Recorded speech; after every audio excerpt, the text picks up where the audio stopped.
अध्याय 4 ज्ञान कर्म संन्यास योग। श्री कृष्ण म्हणे अविनाशी हा योग बोलिलो रविते, रविने मनुते सांगितला तो, मनुने इक्ष्वाकुते।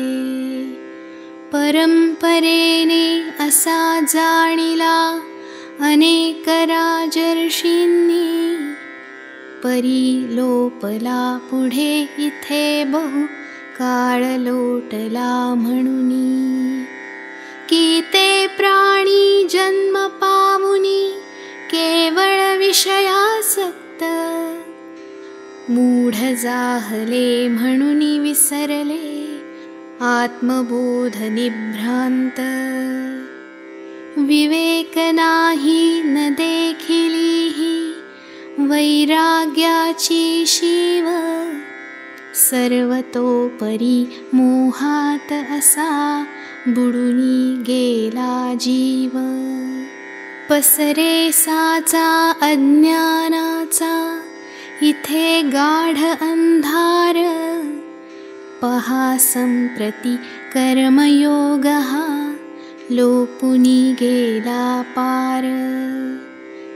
तोची पुरातन योग तुझ असा कथिला पार्थाज, भक्त तसा तू सखाही माझा आणि थोर हे गुज।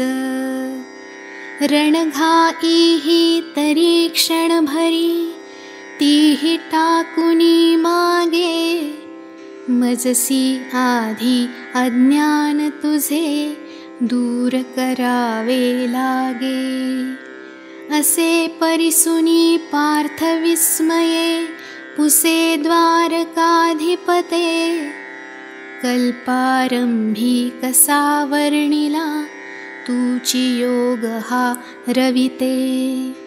की पूर्वीचा जन्म रवीचा तुझा तरी सांप्रतचा, म्हणुनी कृष्णा मज होईना निर्णय तव करणीचा।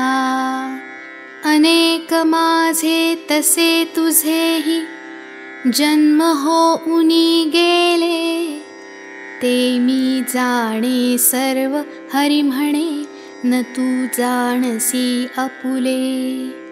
स्मरे जन्मते सर्व हि येथे ईशत्वे वावरुनी, परी अर्जुना तुझ स्मरणना जीवत्वदशा म्हणुनी।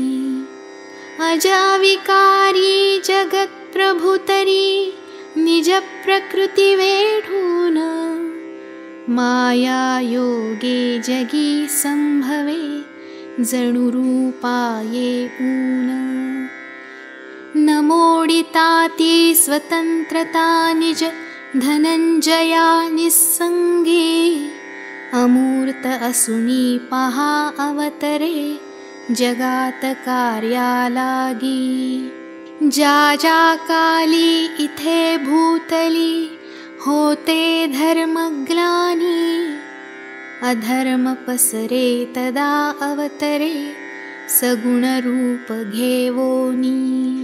साधु जनांते संरक्षाया दुष्टा दूर कराया, जन्म तो जगी मी युगायुगी धर्म पुन्हा स्थापाया। पापनाशुनी जना दाखवी धर्म आणखी नीती, संतांहाती आत्मसुखाची गुढी उभारी जगती। आणि साधकां करवी डंका झडवी वैराग्याचा, विवेक दीपा उजळुनी सोपा करी मार्ग मुक्तीचा। करुणी अकर्ता असे तत्वता जन्मोनीहि अजन्मा, जगदुद्धरणास्तव मी नामी होतो असुनी अनामा। ह्या परी माझे जन्म कर्म हे दिव्य तत्वता जाणे, तो मज पावे तया स्वभावे, पुन्हा न जन्मा येणे। तपोबळे जे निर्मळ झाले, जाणूनी आहे ज्ञान, काम क्रोधांपासून सुटले, निर्भयता लाहून। मदाश्रये जे संतत माते, भजले तन्मय चित्ते, संत असे ते बहुत पावते, झाले मद्रूपाते। तू ही अर्जुना आत्मज्ञाना, हो उनिया अधिकारी, निज कर्म करी नित्य रंगुनी, मद्रूपी अविकारी। भजती माते नरजे जैसे, मीहि तसाची तयांते, सकळ सर्वथा पार्था माझा अनुसरती मार्गाते। कसेहि भजले नचवा भजले, तरी तया नाधार, मीची एकला असे उमजला, तो होतो भवपार। परी अविवेकी अजाण एकी, अनेकत्व कल्पून, मज सर्वज्ञा परमात्म्या ते, सर्वथैव विसरून। मानुनी नाना देवता गणा, विधिपूर्वक जे यजती, तयांजगी ह्या त्वरित वांछिली, कर्मफळे ती मिळती। परी तया ते देते घेते, आणिक नाही कोणी, जशी भावना तशी अर्जुना, फळे पावती प्राणी। नाशिवंतती सुखे तयांची, की क्षणभंगुर भोग, जाणूनी माते योग बळे तू, अक्षय सुखते भोग।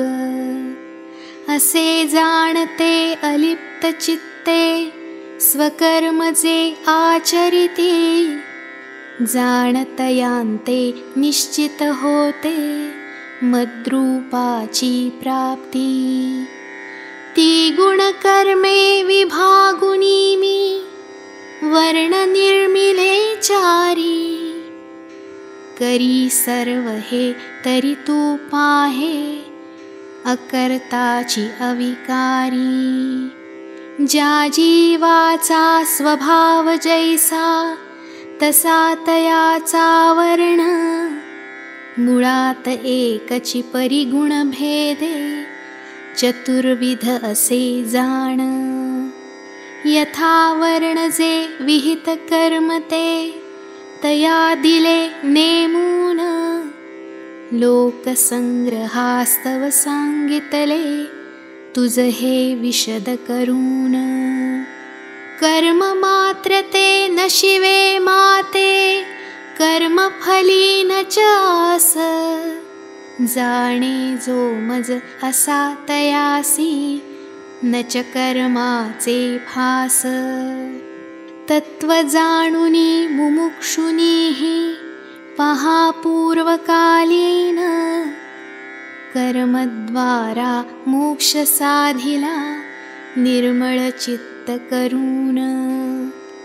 तरी जसे ते करीत आले, कर्मे पूर्वापार, तूहि तशी ती करी अर्जुना, जाणुनी हे साचार। कर्म कोणते की अकर्म ते, कशासी केव्हा म्हणती, इथे तत्वता निर्णय करिता, जाणते ही गोंधळती। कर्म तत्वते कथितो तू ते, ऐक चित्त देऊन, जाणिताची जे पार्था सहजे, सुटशील अशुभातून। कसे स्वभावे कर्म असे ते विकर्म तेहि कवण जाणूनि घ्यावे अकर्म तेहि की कर्म गती गहन तरी कर्म ते सहज संभवे जेणे विश्वाकार वर्ण विशेषे विहित कर्म ते विकर्म शास्त्राधार अकर्म म्हणता कर्म शून्यता नती पहासाचार ब्रह्मार्पण जे कर्म सकलते अकर्म हा निर्धार नर जो कर्मी अकर्म पाहे आणि अकर्मी कर्म सर्व कर्म कृतज्ञाता जाणे तो योगाचे वर्म जो साक्षित्वे करुणी कर्मे स्वये वेगळा राहे तोची ज्ञाता सहजे कर्मी अकर्मत्वते पाहे न चालता रवि दिसे चालता आकाशाच्या खोपी तेवी अकर्त्या आत्म्या तेजो पाहे कर्मारोपी नसे अपेक्षा फली जयाची सकल ही कर्मे करिता मी करता हे करीन नशिवे संकल्प असा चित्ता ज्ञानाग्नीने अशी जयाची कर्मे जळुनी जाती सुजाण नरते त्या पुरुषाते पंडित ऐसे म्हणती त्यजी फलाशा निराश्रय असा असे नित्य संतृप्त कर्मे करिता तरी अकर्ता तोची जाण निभ्रांत त्यजी परिग्रह सर्व संयमी निरिच्छ निज संतोषी करो शरीरे सुखे कर्म तो तरी न होतो दोषी आणि मिळे ते गोड मानितो जो निर्मत्सर झाला सुख दुःखादि द्वंद्वे तीना स्पर्शू शकती जाला मिळो यश तसे न मिळो तेथे असे सदा समभावे जरी आचरे कर्म सकल तो कर्म बंधन च पावे कर्म बंध निर्मुक्त असा जो स्थिर परमात्मज्ञानी संग सोडुनी कर्म आचरे यज्ञोपासन म्हणुनी तरी तयाचे सकल कर्म ते ब्रह्मी होते लीन की अवतरले मनुष्य वेशे ब्रह्मचिते परिपूर्ण अग्नि ब्रह्म सृक सृवादिजे अर्पणते हि ब्रह्म हवन द्रव्य ब्रह्मचियजिता ब्रह्म सकल ही कर्म असे स्वभावे समत्वभावे कर्म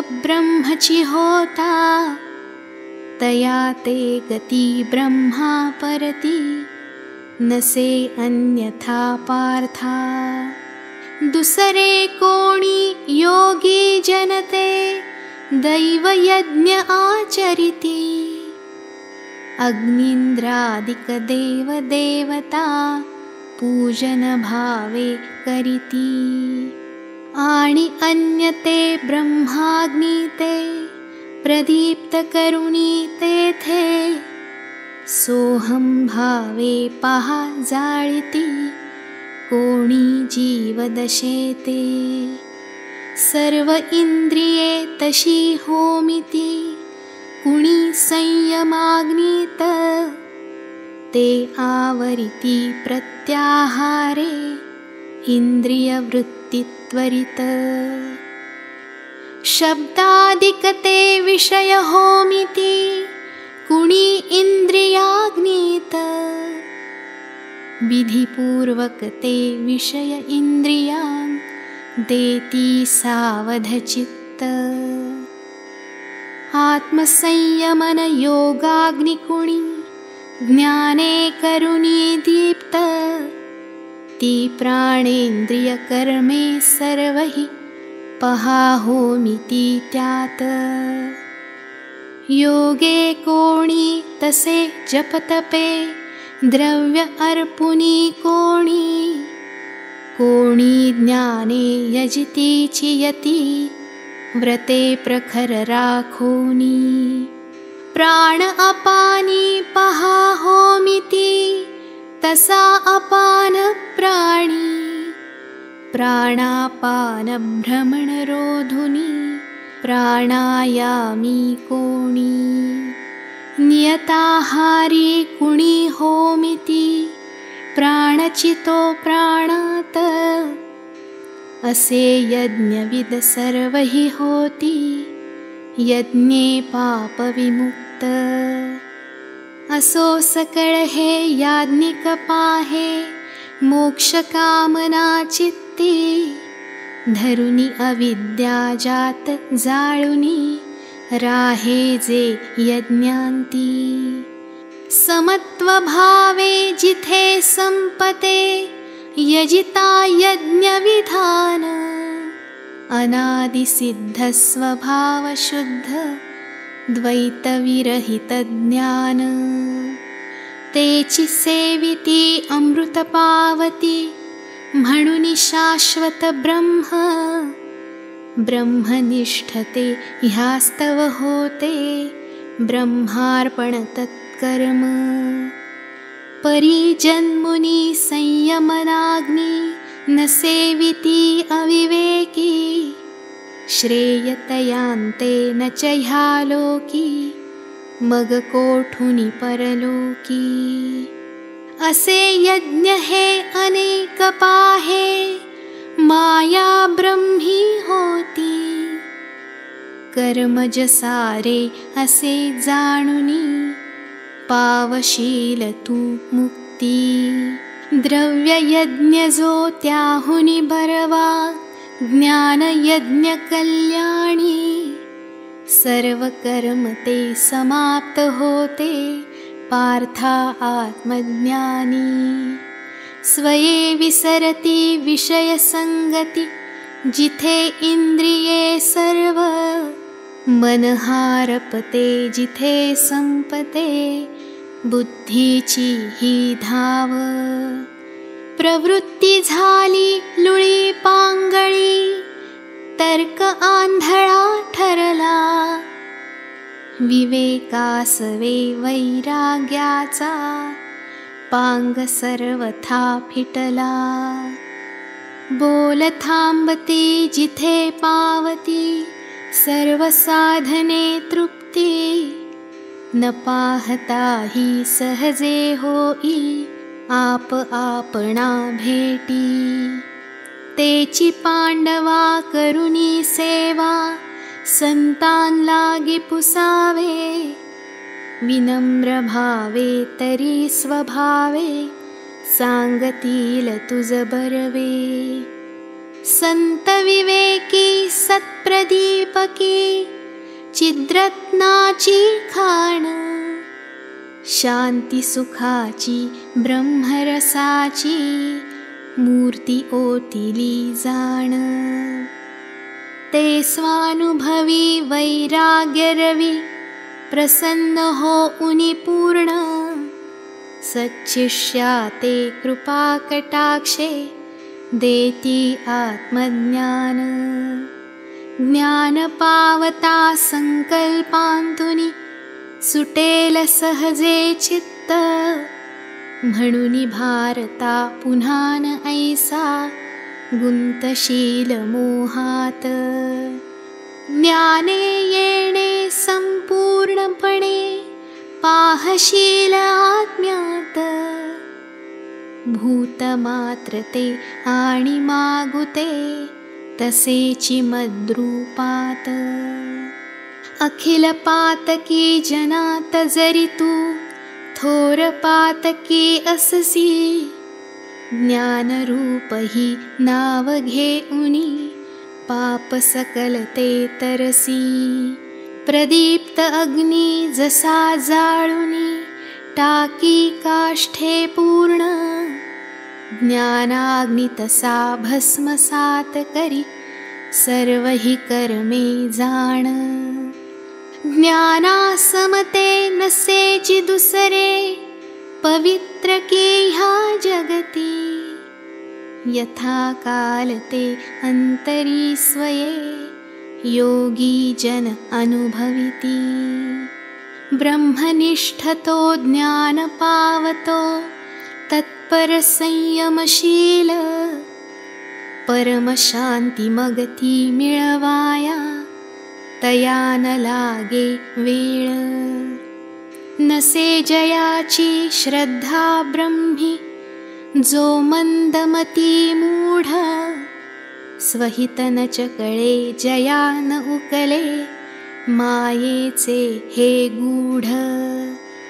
विवेकासवे वैराग्याशी पुरे जयाचे वैर, जये आपुली सर्व इंद्रिये सदा सोडिली स्वैर। आस्था ज्ञानी नुरे गुंतुनी गेला संदेहात, पाहातयाचा नाश सर्वथा होतो हातो हात। तरी स्वभावे तो नर पावे इह परलोकी क्लेश, तया हिताचा शांती सुखाचा लाभे ना लवलेश। योग साधुनी कर्मे करिता त्यजी फलाशा बंध, आत्मज्ञाने टाकी छेदुनी जो संशय संबंध। संपूर्णपणे अहम जयाचे निजस्वरूपी विरमे, काय बांधिती तया नराती श्वेतवाहना कर्मे। तरी अविद्याजन्य संशया तू निजांतरातून, ह्या ज्ञानाच्या खड्गलतेने समूळ उच्छेदून। अखंड योग स्थित होऊनिया निज कर्तव्या पाहे, पार्था समरी शस्त्र घे करी ऊठ आता लवलाहे। जात सांगितला ज्ञान कर्म संन्यास योग तो, येथे भावार्थ गीतेचा चतुर्थाध्याय संपतो।